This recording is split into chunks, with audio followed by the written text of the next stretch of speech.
We're continuing the Mevaser Tov, written by the Baila Rebbe,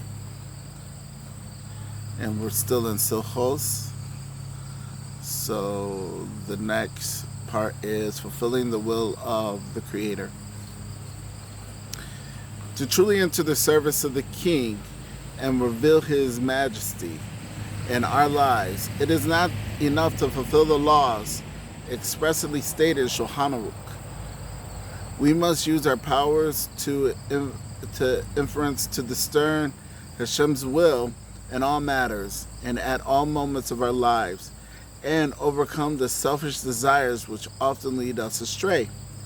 The essence of Kabbalah's Ol Malchus Shemayim, accepting the yoke of Hashem's sovereignty, is to set our heart's desires on nothing other than fulfillment of Hashem's will, and giving Him nuchas ruach at all times, regardless of our own personal interests. A story is told on how Rabbi Amalek of Lidzin stood before the heavenly tribunal after his death. "Did you study Torah while you lived?" he asked. "No," he answered, believing all his efforts in Torah study to have been negligent. "Did you pray?" "No." Did you do acts of kindness?" "No." "Then you must descend to Gehenna, or hell." He then ran towards Gehenna with all his might to fulfill the ruling of the tribunal, which was the will of Hashem. When he entered through the gates, he was surprised to find himself in the Garden of Eden. "This is what they call the world of truth," he said, and the angels laughed in amusement.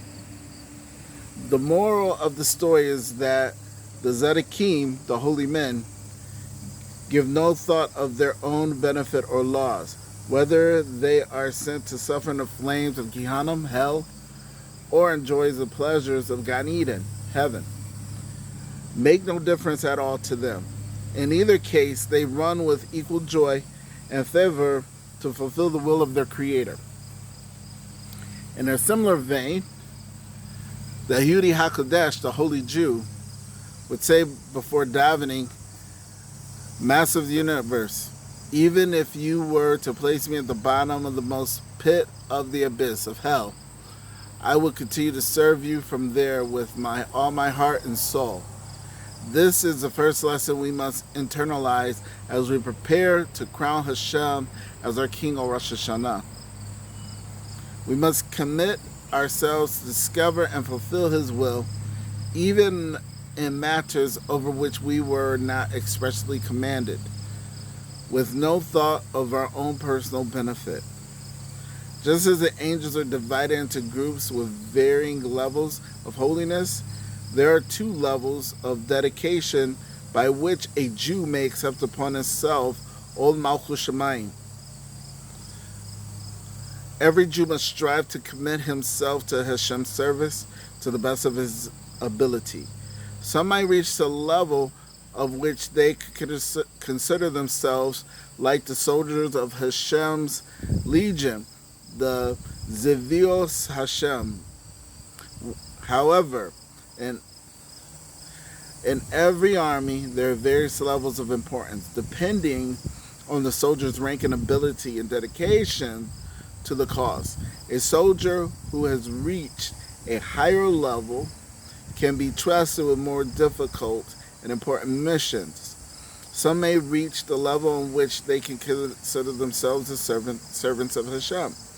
Servitude generally involves being compelled to do something rather than acting through free will.